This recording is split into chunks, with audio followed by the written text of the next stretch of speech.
Assalamualaikum warahmatullahi wabarakatuh. Innal hamdalillah nahmaduhu wa nasta'inuhu wa nastaghfiruh wa na'udzu billahi min shururi anfusina wa min sayyiati a'malina. Man yahdihillahu fala mudilla lahu wa man yudlil fala hadiya lahu.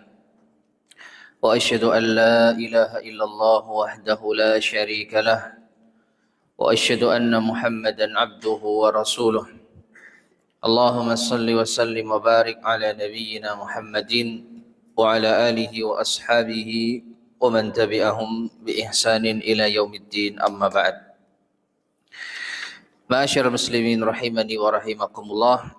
Alhamdulillah kita bisa melanjutkan kembali kajian kita membahas ta'liqatun ala syarhi sunnah lil Imam al-Muzani yang disusun oleh Fadilatul Syekh Abdul Razak Ibn Abdul Muhsin Al-Abbad Al-Badr hafizahumullahu ta'ala, yaitu penjelasan ringkas dari risalah yang disusun oleh Al-Imam Al-Muzani rahimahullah, Syarhus Sunnah. Kita lanjutkan penjelasan dari ucapan Al-Muallif Al-Imam Al-Muzani rahimahullah, bahwa Allah Subhanahu wa taala As-Sami'ul Basir, Al-Alimul Khabir, Al-Mani'ur Rafi'. Allah Subhanahu wa taala As-Sami', yang Maha mendengar, Al-Basir, yang Maha mengetahui, Al-Alim, yang Maha melihat, Al-Basir, yang Maha melihat, Al-Alim, yang Maha mengetahui, Al-Khabir, yang Maha mengetahui dengan rinci, Al-Mani', yang mencegah, Ar-Rafi', yang Maha tinggi. Berkata Al-Muallif atau Syekh Abdul Razak hafizahullah ta'ala, Fas-Sami'u, Allah As-Sami', yang Maha mendengar, dalun ala subuti kamalis sam'i lillahi azza wa jalla, menunjukkan atas kesempurnaan pendengaran Allah azza wa jalla, kesempurnaan sifat mendengar bagi Allah azza wa jalla. Fahuwa jalla jalaluh yasma'u jami'al aswati, maka ia, yaitu Allah jalla jalaluh, itu mendengar seluruh suara, ala ikhtilafil lughati, dengan berbagai macam bahasa, wa tafannunil hajati, dengan beraneka ragam hajat, yaitu kebutuhan-kebutuhan, kama qalat ummul mu'minina Aisyah radhiyallahu anha, sebagaimana yang dikatakan oleh ummul mukminin Aisyah radhiyallahu anha, fi qissatil mujadalah, tentang kisah al-mujadalah, perdebatan atau al-mujadilah, wanita yang mendebat. Alhamdulillahilladzi wasi'a sam'uhul aswata, kata Aisyah radhiyallahu anha, segala puji bagi Allah yang pendengarannya itu luas, meliputi segala suara. Demikian pula wa qala an-nabiy sallallahu alaihi wasallam, Nabi sallallahu alaihi wasallam bersabda, fi ma yarwihi anillahi subhanahu wa ta'ala, pada apa yang beliau riwayatkan dari Allah subhanahu wa ta'ala, yaitu hadis qudsi. Allah berfirman dalam hadis qudsi, ya ibadi, wahai hamba-hambaku, lau anna awwalakum wa akhirakum wa insakum wa jinnakum, seandainya generasi pertama dari kalian sampai generasi terakhir dari kalian, wa insakum wa jinnakum, manusia dari kalangan kalian dan jin dari kalangan kalian, qamu fi sa'idin wahid, mereka semua berdiri di satu tanah lapang, fasa'aluni, lalu mereka semua meminta kepadaku, fa'ataitu kulla insanin mas'alatah, maka aku akan berikan pada setiap manusia, pada setiap orang sesuai dengan apa yang ia minta. Ma naqasa dzalika mimma indi, dan tidaklah berkurang yang demikian itu dari apa yang ada di sisiku. Illa kama yanqusul mikhyatu idza udkhilal bahr, melainkan sebagaimana jarum, yaitu yang berkurang apabila dimasukkan ke dalam lautan. Taib, ma'asyar muslimin rahimani wa rahimakumullah. Hadis yang mulia ini, kalau kita tinjau dari sisi pendalilan yang dibawakan oleh al-mu'allif Syekh Abdul Razak hafizahullah, maka ini menunjukkan Allah mendengar segala permintaan hambanya. Jadi ketika seluruh makhluk diciptakan dan dikumpulkan dalam satu tanah lapang, generasi awal hingga generasi akhir, manusia atau jin, semua dikumpulkan dalam satu tanah lapang, lalu mereka semua minta kepada Allah dengan setiap permintaan masing-masing, maka Allah sanggup untuk mengabulkan seluruh permintaan mereka. Ini menunjukkan bahwa Allah mendengar seluruh suara mereka, Allah mendengar seluruh apa yang mereka inginkan, dan Allah mampu untuk mengabulkan seluruh apa yang mereka harapkan. Itu terkait dengan apa? Sisi pendalilan hadis ini dari pembahasan kita. Jadi Allah mendengar seluruh suara, seluruh bahasa, dan Allah faham apa yang mereka inginkan. Nah, tentu ini berbeda dengan makhluk.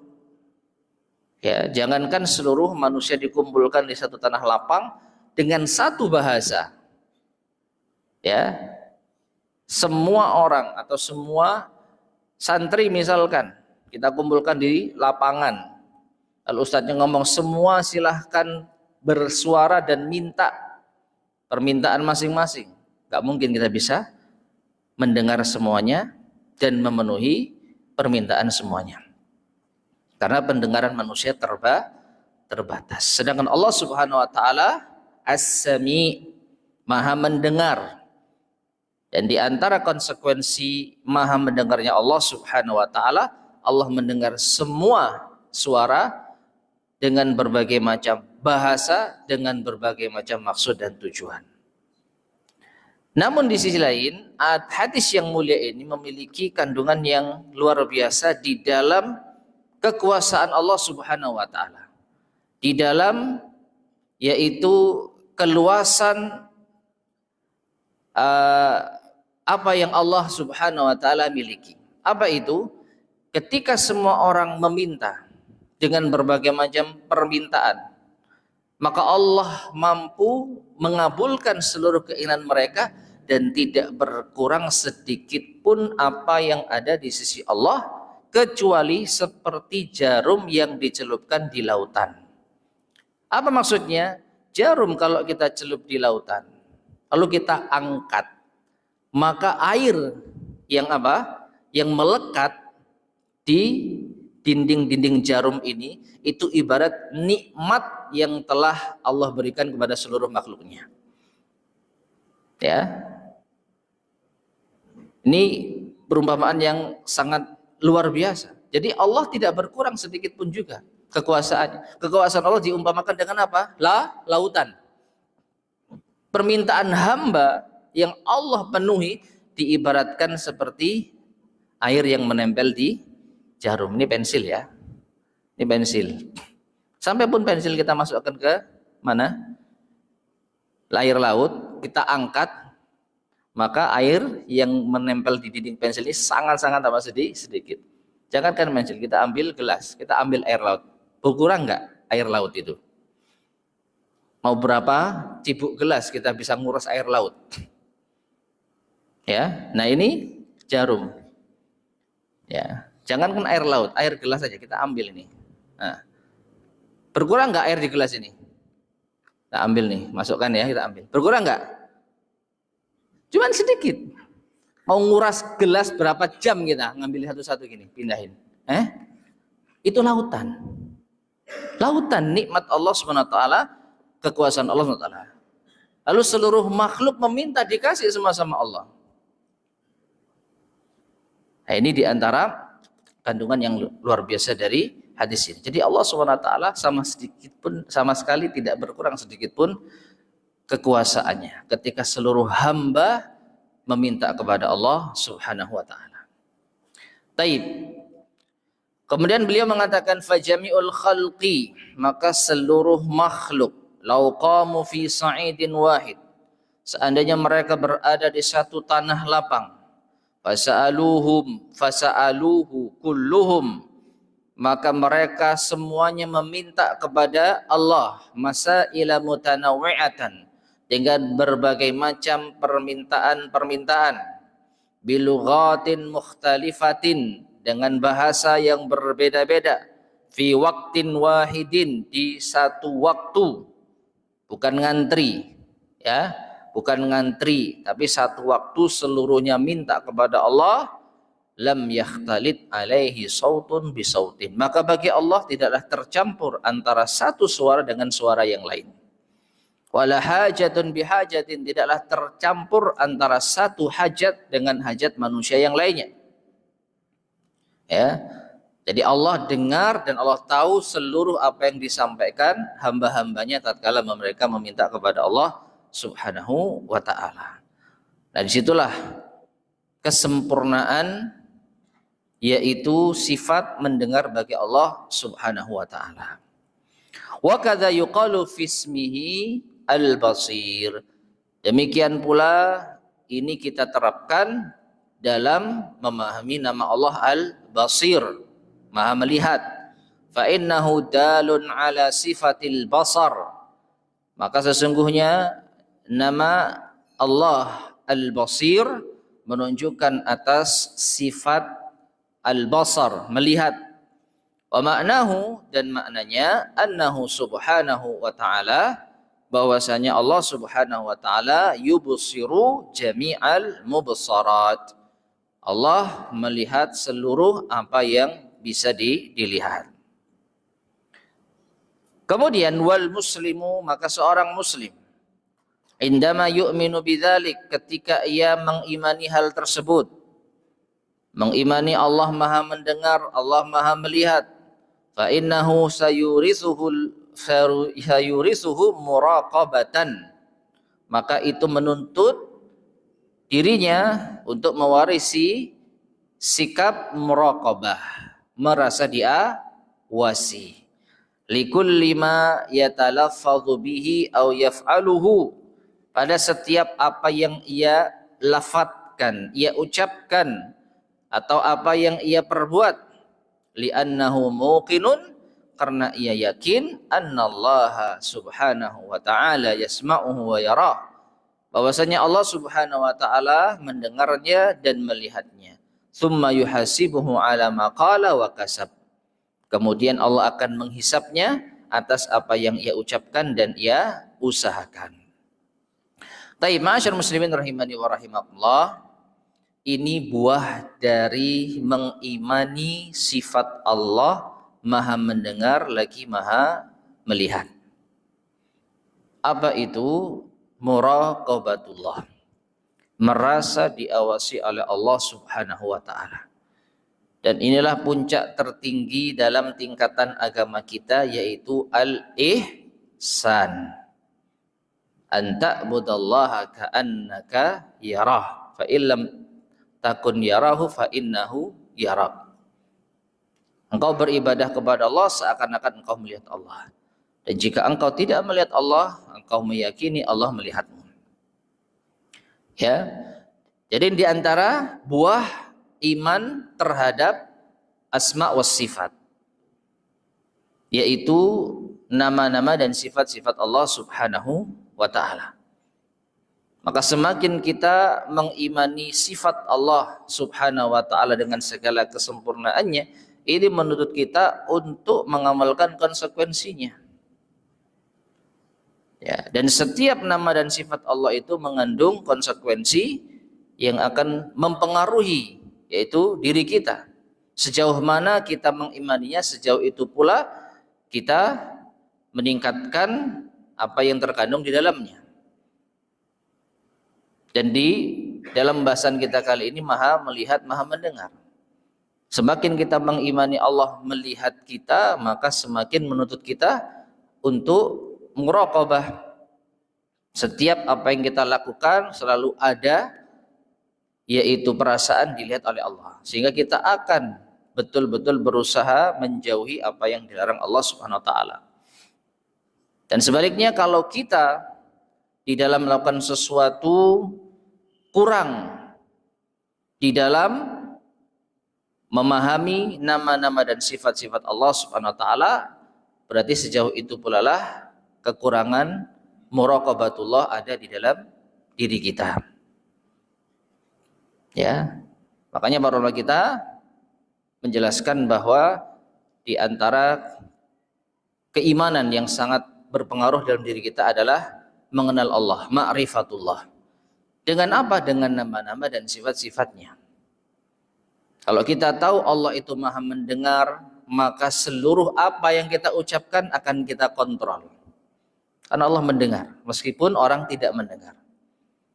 Demikian pula ketika kita betul-betul meyakini Allah maha melihat, maka setiap apa yang kita perbuat kita kontrol. Karena Allah melihat semua yang kita lakukan.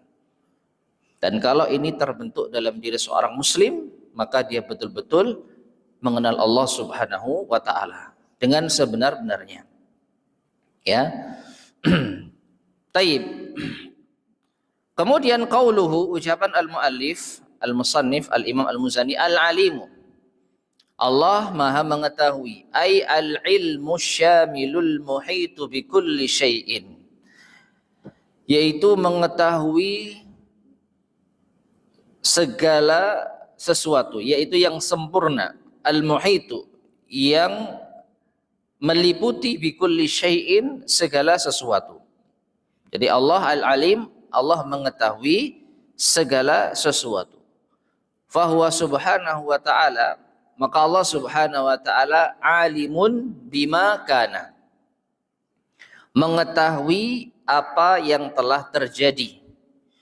Wa alimun bima sayakunu, dan Allah juga maha mengetahui apa yang akan terjadi. Kama qala ta'ala, sebagaimana Allah berfirman, ya'lamu ma baina aydihim wa ma khalfahum. Dalam ayat kursi, yaitu surat Al-Baqarah ayat 255. Allah berfirman, yang artinya Allah mengetahui apa yang ada di hadapan mereka dan apa yang ada di belakang mereka. Allah tahu apa yang akan terjadi dan apa yang telah terjadi. Wa huwa subhanahu wa ta'ala, dan Allah subhanahu wa ta'ala juga alimun, maha mengetahui bima lam yakun, apa yang tidak terjadi. An law kana kaifa yakunu, seandainya itu terjadi bagaimana ia terjadi. Kama qala subhanahu wa ta'ala, sebagaimana Allah subhanahu wa ta'ala berfirman dalam surat Al-An'am ayat ke-28. Ya. Bal bada lahum ma kanu yukhfuna min qabl. Walau ruddu la'adu limanuhu anhu wa innahum lakazibun. Ya, bahkan nampak jelaslah apa yang telah mereka sembunyikan sebelumnya. Seandainya mereka dikembalikan ke dunia, mereka akan mengulangi apa yang telah dilarang bagi mereka. Karena sesungguhnya mereka adalah para pendusta. Ini terkait dengan orang-orang yang ketika diazab di akhirat, mereka minta dikembalikan ke dunia agar bisa beramal saleh. Tatkala mereka menyesal atas perbuatan mereka dahulu di dunia, lalu Allah hukum mereka di akhirat, mereka minta kepada Allah Subhanahu wa taala, farji'na na'mal salihan inna muqinun. Ya Allah, kembalikanlah kami hidup di dunia, sekarang kami yakin dengan kebenaran-kebenaran-Mu. Maka Allah Subhanahu wa taala berfirman, bal badalahum ma kanu yukhfuna min qabl. Bahkan semakin jelas apa yang telah mereka sembunyikan sebelumnya. Walau ruddu la'adu limanuhu anhu. Karena seandainya mereka dikembalikan ke dunia, mereka akan mengulang kesalahan yang sama. Nah, di sini Allah Subhanahu wa taala tahu kalau seandainya ini terjadi, pengembalian manusia ke alam dunia, maka yang terjadi adalah mereka akan mengulang apa yang telah dilarang sebelumnya. Mereka akan mengulang kesalahan yang sama. Ya. Nah, jadi ungkapan para ulama terkait sifat ilmu bagi Allah, alimallahu ma kana wa ma yakunu wa ma lam yakun law kana kaifa yakun. Itu sangat menyeluruh. Allah mengetahui apa yang telah terjadi, apa yang akan terjadi, apa yang tidak terjadi, dan seandainya terjadi bagaimana itu terjadi. Dan dalil-dalilnya sudah disebutkan pada dua ayat ini. Alimallahu ma kana wa ma yakunu, itu ada pada firman Allah surat Al-Baqarah 255 ayat kursi. Ya'lamu ma baina aydihim wa ma khalfahum. Allah mengetahui apa yang ada di hadapan mereka yang akan datang. Wa ma khalfahum, dan apa yang ada di belakang yang sudah terjadi. Allah tahu semua. Adapun Allah mengetahui apa yang tidak terjadi dan seandainya terjadi bagaimana itu terjadi pada surat Al-An'am ayat 28 tadi. Walau ruddu la'adu limanu anhu. Ya. Seandainya mereka dikembalikan dan ini tidak terjadi, tidak akan pernah terjadi manusia bisa kembali ke dunia setelah mereka menyesali perbuatannya. Nggak akan mungkin terjadi. Tapi seandainya terjadi, Allah tahu bagaimana perbuatan mereka nanti. Karena mereka para pendusta. La'adu limanuhu anhu. Mereka akan kembali berbuat kesalahan yang sama. Jadi artinya percuma. Disitulah hikmahnya Allah tidak akan memberikan kesempatan kedua. Hidup hanya sekali. Kalau mau menyesal ya saat ini di dunia masih kita bisa perbaiki. Tapi kalau sudah mati menyesal, nggak akan mungkin bisa dikembalikan lagi hidup di dunia. Karena apa? Karena kalaupun kita mengaku akan berubah saat nanti dikembalikan di dunia, Allah Maha tahu. Kalau kita dikembalikan ke dunia, kita akan mengulangi kesalahan yang sama. La'adu limanuhu anhu. Allah Maha tahu seandainya itu terjadi nanti akan bagaimana terjadinya. Taib. Kemudian wa ilmuhu jalla jalaluh, dan ilmu Allah jalla jalaluh lam yusbaq bijahlin. Nah, ini diantara perbedaan. Ilmu Allah itu tidak didahului oleh kebodohan atau ketidaktahuan. Wala yalhaquhu dha'fun wala naqsun, dan tidak diiringi dengan kelemahan dan kekurangan. Ya. Allah Maha mengetahui dengan kesempurnaan kekuatannya dan kesempurnaannya, enggak ada kurangnya. Wala ya'tarihi nisyanun, dan juga ilmu Allah tidak dihinggapi lupa. Bi khilafi ilmil makhluk, beda dengan ilmunya makhluk. Fa innahu naqisun min wujuhin adidah. Maka makhluk itu ilmunya kurang dari beberapa sisi. Nah, ini perbedaan yang mendasar antara ilmu Allah dan makhluk. Apa saja? Di antaranya fa'ilmul makhluqi dha'ilun qalilun. Ilmunya makhluk itu kecil, sedikit. Kama qala subhanahu wa ta'ala, sebagaimana Allah subhanahu wa ta'ala berfirman, wa ma utitum minal ilmi illa qalila. Dalam surat Al-Isra ayat 85. Allah berfirman yang artinya, dan tidaklah kalian diberi ilmu kecuali sedikit. Siapapun, sepintar apapun manusia di dunia, pasti ada hal yang tidak ia ketahui. Bahkan lebih banyak yang tidak ia ketahui, seahli apapun orang. Ya, sepintar apapun orang dalam satu bidang, maka pasti banyak ilmu-ilmu di bidang lain yang tidak ia ketahui. itu lebih banyak. Dan itu disebut sedikit. Ya, dan Allah berikan manusia ilmu itu hanya sedikit. Sedangkan Allah SWT maha mengetahui segala sesuatu. Ya, segala sesuatu.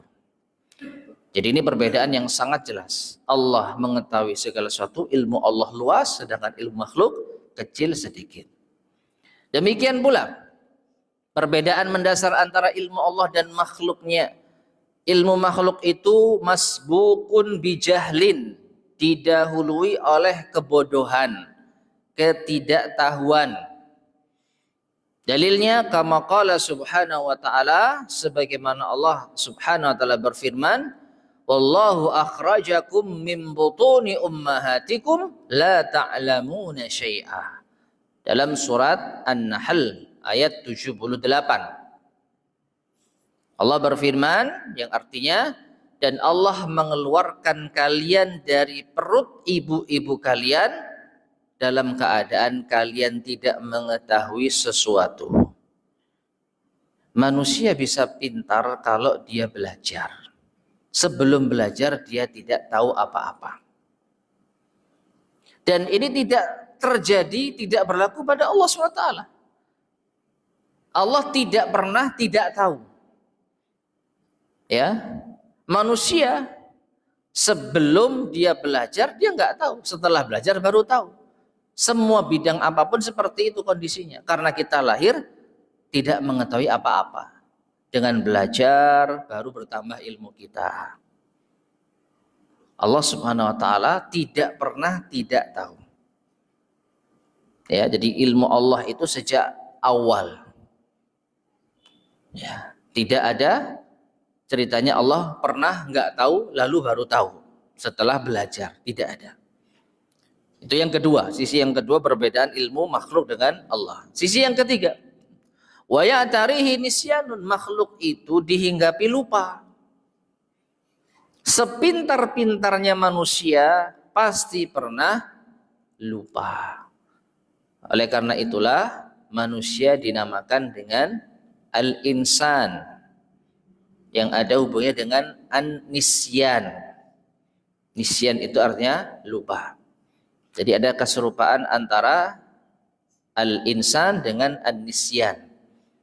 Ya, sumiyal insanu insanan linisyanihi.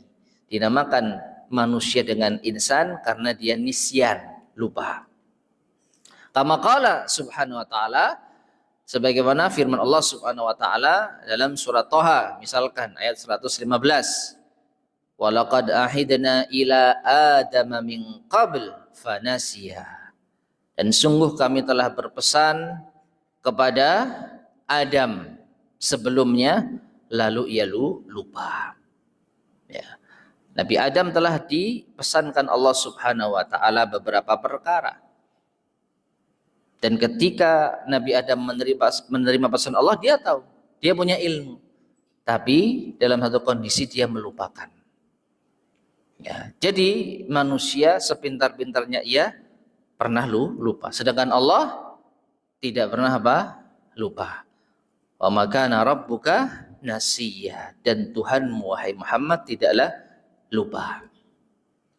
Kemudian sisi yang keempat di antara perbedaan mendasar antara ilmu makhluk dengan ilmu Allah, wa masiruhu lil fana, dan pada akhirnya ilmu manusia itu fana, tidak abadi, lenyap, hilang.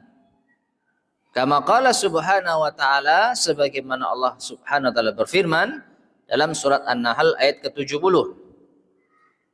Wa minkum may yuraddu ila ardhalil umuri likai la ya'lama ba'da ilmin syai'a. Dan di antara kalian ada yang dikembalikan dalam kondisi ardhalil umur, umur yang tua renta,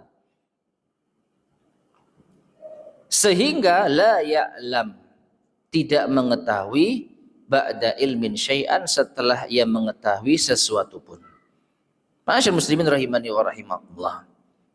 Inilah fase manusia, nggak tahu apa-apa, lalu menjadi tahu, lalu menjadi pikun. Dulunya Masya Allah orang paling cerdas, orang paling tahu banyak hal. Tapi seiring dengan usia, seiring dengan masa tua, maka ilmu-ilmu yang telah ia ketahui lupa atau hilang. Dan Allah Subhanahu wa taala tidak pernah mengalami ini. Allah tidak pernah tidak tahu dan Allah tidak pernah hilang ilmunya sedikit pun. Inilah yang membedakan antara ilmu makhluk dengan ilmu manusia. Nah, jadi ma'asyiral muslimin rahimani wa rahimakumullah, ketika kita mengetahui bahwasanya Allah itu Al-Alim, Maha mengetahui, maka tidak ada satupun yang luput dari Allah Subhanahu wa taala. Ditambah lagi qauluhu Al-Khabir, Allah itu juga memiliki nama Al-Khabir. Apa makna Al-Khabir? Hadal ismu dalun ala sifatil khibrah. Nama ini menunjukkan atas sifat khibrah. Apa khibrah? Wahaya ilmullahi bidaqaikil umur wa bawatinil asya. Itu ilmu Allah yang mencakup perkara-perkara yang rinci dan perkara-perkara yang tersembunyi. Ya. Ma'asyar muslimin rahimani wa rahimakumullah. Sebenarnya Allah Al-Alim itu sudah cukup.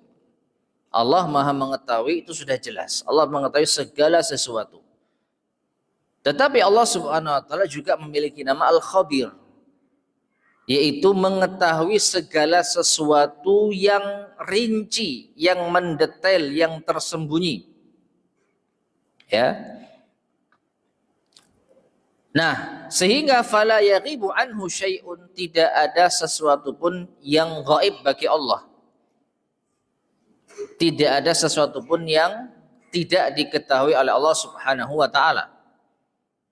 Kama qala ta'ala, sebagaimana Allah taala berfirman, ya'lamu kha'inatal a'yuni wa ma tukhfis sudur.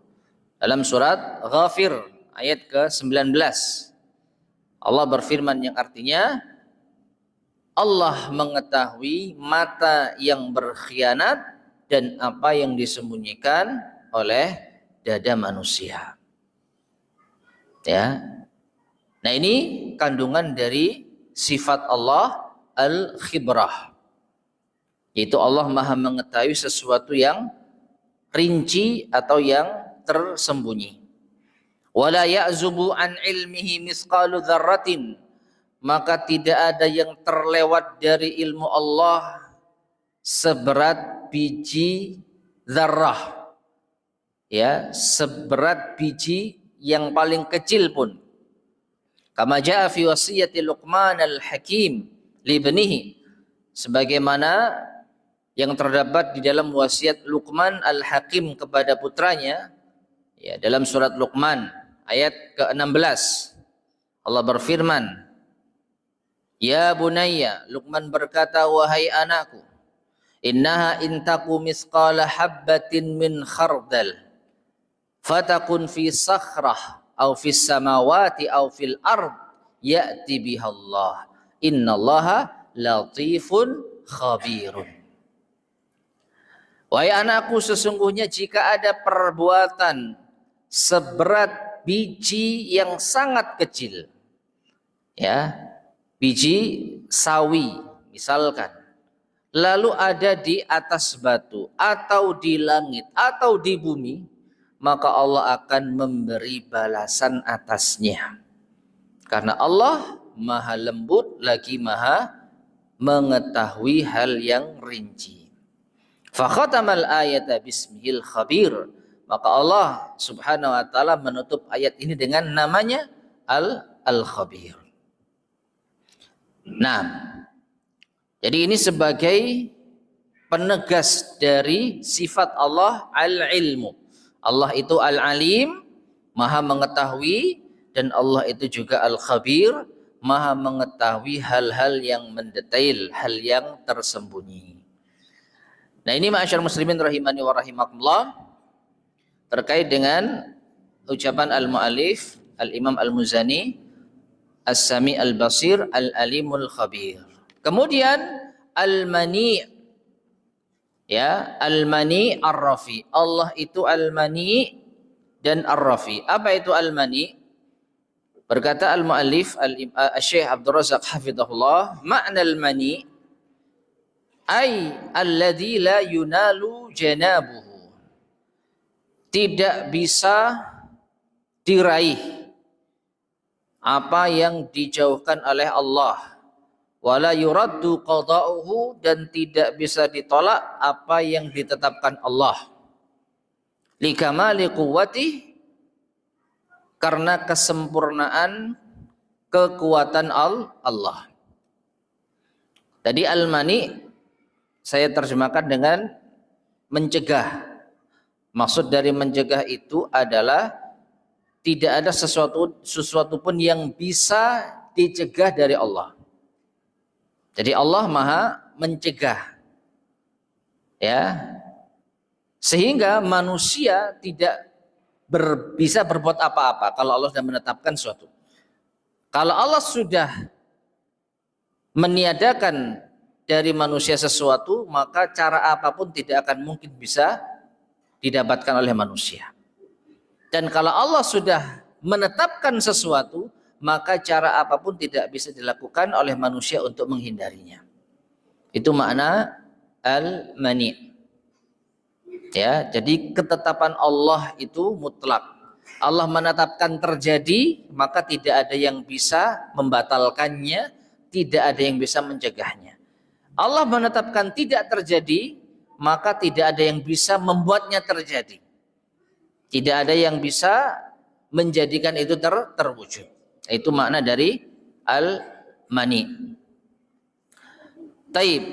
Kama qala ta'ala, dan sifat Allah Maha al-mani tadi itu, Maha mencegah tadi, itu diambil dari firman Allah Subhanahu wa taala, wa huwal qahiru fawqa ibadih. Itu dalam surat Al-An'am ayat 18. Wa huwal qahir, dan Allah itu al-qahir, Maha perkasa, fawqa ibadih, di atas hamba-hambanya. Ya, wa huwal hakimul khabir, dan dia Maha bijaksana lagi Maha mengetahui hal-hal yang rinci. Taib, ma'asyar muslimin rahimani wa rahimakumullah. Di sisi lain ada hal yang perlu kita ketahui di sini. Wal mani'u, al-mani laisa min asma'illahi jalla wa ala. Itu sebenarnya bukan nama Allah azza wa jalla. Walam yasuqhul musannifu masaqal ismi. Al-Musannif Al-Imam Al-Muzani membawakan lafaz ini bukan sebagai nama bagi Allah. Wa inna masaqahu masaqal ikhbar. Hanya saja beliau membawanya itu sebagai bentuk khobar, sebagai bentuk berita. Wa babul ikhbari awsa'u min babil asma'i was sifat. Dan bab di dalam khabar, di dalam pemberitaan itu lebih luas daripada bab tentang asma wa sifat, nama dan sifat Allah Subhanahu wa taala. Taib. Ini diantara pelajaran penting dalam asma wa sifat. Ya, dalam asma wa sifat. Di awal pembahasan sudah kita tetapkan bahwa kita menetapkan nama-nama dan sifat-sifat Allah sesuai dengan apa yang Allah tetapkan di dalam kitabnya dan sesuai dengan apa yang Rasul tetapkan di dalam hadisnya, tanpa kita merubah makna, menolak, menyerupakan dengan hambanya dan membayangkan bagaimananya. Itu kaidah yang baku. Namun ada kalanya para ulama itu menyebutkan Allah demikian. Di antaranya ini, Allah itu al-mani. Allah al-mani. Ya, Maha mencegah atau Maha menetapkan sesuatu yang tidak bisa diganggu gugat, anggaplah seperti itu. Apakah ada nama Allah al-mani? Ternyata tidak ada. Kita cari di dalam ayat maupun hadis enggak ada. Ya. Lalu bagaimana mungkin disebutkan di sini. Maka Syekh Abdul Razak menjelaskan, Imam Al-Muzani membawakan ini itu untuk mengkabarkan, bukan untuk menetapkan nama bagi Allah Subhanahu wa taala. Karena kalau kita tetapkan nama bagi Allah, maka harus ada dalilnya. Harus ada dalilnya. Dan tadi yang disebutkan As-Sami itu nama Allah, karena memang ada dalilnya. Bahwa Sami'ul Basir. Al-Basir nama Allah karena juga ada dalilnya. Al-Alim ada. Innallaha bikulli syai'in alim. Al-Khabir juga ada. Wallahu bikulli syai'in khabir. Adapun Al-Mani enggak ada. Di dalam ayat maupun hadis tidak ada. Tetapi ketika kita mengabarkan Allah itu seperti itu. Apa? Tidak ada sesuatu pun yang bisa mencegah ketetapan Allah. Kalau Allah sudah menetapkan sesuatu, tidak ada yang bisa menghalang-halangi. Kalau Allah sudah tidak menetapkan sesuatu, tidak ada yang bisa mewujudkannya. Ya. Allah halangi seorang hamba untuk mendapatkan sesuatu, maka siapapun tidak ada yang bisa mewujudkannya. Nah, itu disimbolkan dalam sebuah ungkapan Al-Mani. Apakah ini nama Allah? Bukan. Ya, apakah ini nama Allah? Bukan. Tapi Allah Subhanahu wa taala ya memiliki seperti itu. Allah Subhanahu wa taala seperti itu. Ini yang disebutkan oleh al-muallif babul khabar ausa minal asma'i was sifat. Ya. Bab tentang kabar itu lebih luas daripada nama dan sifat, daripada menetapkan nama dan sifat. Adapun ar-rafi, nah ini ada sifat Allah ar-rif'ah. Ay alladzi lahu rif'atu wal ulu. Ar-rafi itu maknanya yang tinggi. Yaitu baginya lah ar-rif'atu wal ulu, ketinggian. Kama qala ta'ala, sebagaimana Allah Ta'ala berfirman, Rafi'ud darajat. Dalam surat Ghafir ayat 15. Allah itu Rafi'ud darajat. Yang meninggikan derajat. Yang meninggikan derajat. Mengangkat derajat.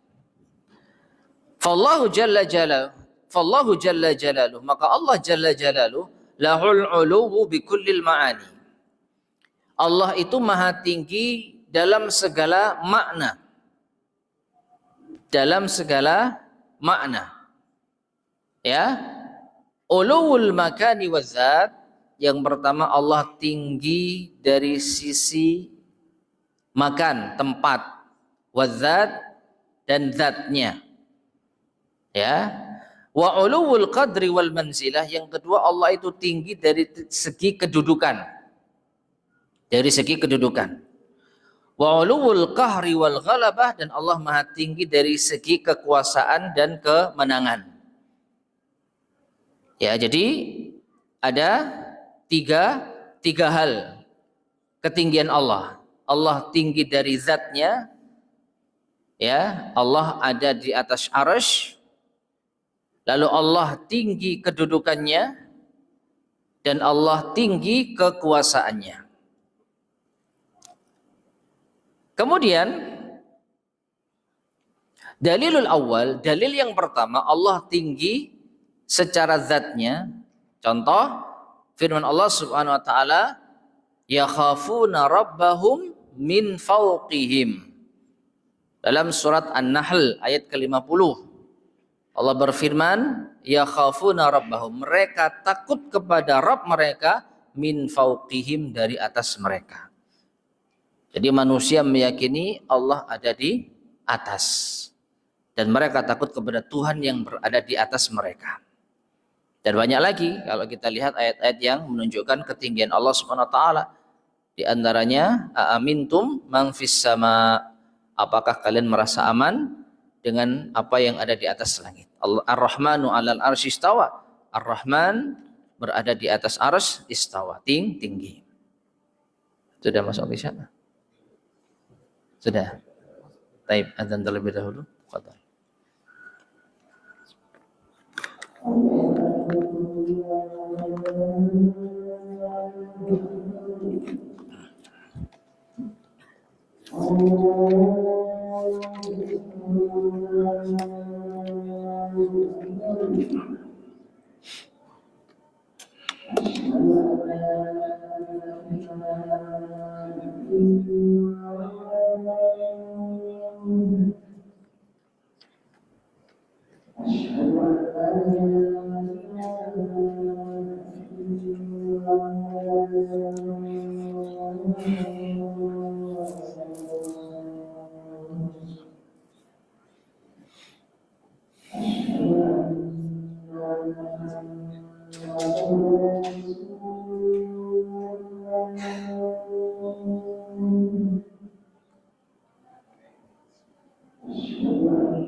Bismillahirrahmanirrahim. Ma'asyar muslimin rahimani wa rahimakumullah. Kita lanjutkan sedikit. Jadi Allah Subhanahu wa taala itu Ar-Rafi yang maha tinggi. Tinggi dari segala sisinya, dari sisi zat, dari sisi kedudukan dan dari sisi kekuasaan. Dalil Allah Subhanahu wa taala tinggi dari sisi zatnya adalah yakhafuna rabbahum min fawqihim. Itu diantaranya. Dan ayat-ayat yang lain yang juga semakna yang tadi sudah kita sampaikan.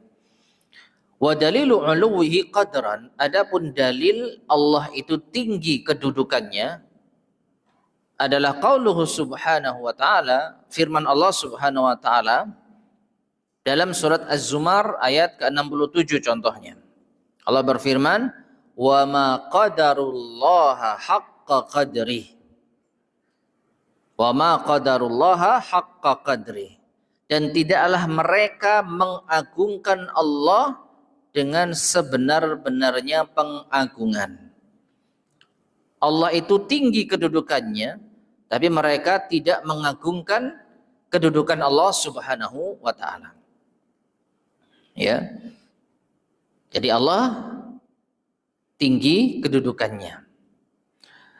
Itu yang kedua. Wa dalilu uluhi qahran, sedangkan dalil bahwa Allah itu tinggi kekuasaannya, qauluhu azza wa jalla, firman Allah azza wa jalla, wa huwal qahiru fawqa ibadih, dalam surat Al-An'am ayat ke-18 yang tadi sempat kita bacakan. Wa huwal qahiru, dan Allah maha qahir, maha perkasa, fawqa ibadih, di atas hamba-hambanya. Wa huwal hakimul khabir, dan Allah maha bijaksana lagi maha mengetahui. Taib. Jadi Allah Subhanahu wa taala maha tinggi dari segala sisinya. Bukan hanya tinggi dari sisi zatnya saja. Tapi Allah juga tinggi kedudukannya. Allah juga tinggi kekuasaannya. Tidak ada yang lebih tinggi dibandingkan Allah Subhanahu wa taala. Nah, ini ma'asyar muslimin rahimani wa rahimakumullah, yaitu terkait dengan ucapan Imam Al-Muzani, Allah itu Al-Mani Ar-Rafi. Taib, kita cukupkan kajian kita di malam hari ini. Insya Allah akan kita lanjutkan penjelasan dari Syekh Abdul Razak Hafidhullah setelah menyebutkan berbagai nama-nama dan sifat-sifat yang Allah nafikan dan yang Allah tetapkan. Ya, di antara yang Allah nafikan dalam matan Syarhus Sunnah, laisa lahu sahibatun wala waladun. Allah tidak punya istri, tidak punya anak. Jalla 'anil masil, Allah Maha mulia dari memiliki serupa, tidak ada yang serupa. Fala syabiha lahu wala adila. Tidak ada yang menyerupai Allah, tidak ada yang sebanding dengan Allah. Ini apa? Peniadaan Allah terhadap dirinya. Ya, Allah tidak punya anak, tidak punya istri, tidak memiliki sesuatu pun saingan dan yang serupa. Namun setelah itu Allah menetapkan. Nah, apa pelajaran yang bisa diambil? Insya Allah akan kita lanjutkan pada kesempatan berikutnya biidznillah subhanahu wa ta'ala. Baik, mungkin ini yang bisa kita sampaikan sebelum kita akhiri. Barangkali ada yang ditanyakan. Tafadhol, silakan.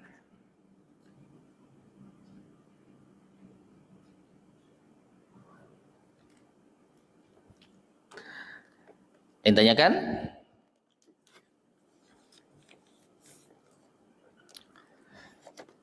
Baik, jika tidak ada kita cukupkan sekian. Mudah-mudahan bermanfaat. Kurang lebihnya saya mohon maaf. Kita akhiri. Subhanakallahumma bihamdika asyhadu an la ilaha illa anta astaghfiruka wa atubu ilaik. Alhamdulillahirabbil alamin. Assalamualaikum warahmatullahi wabarakatuh.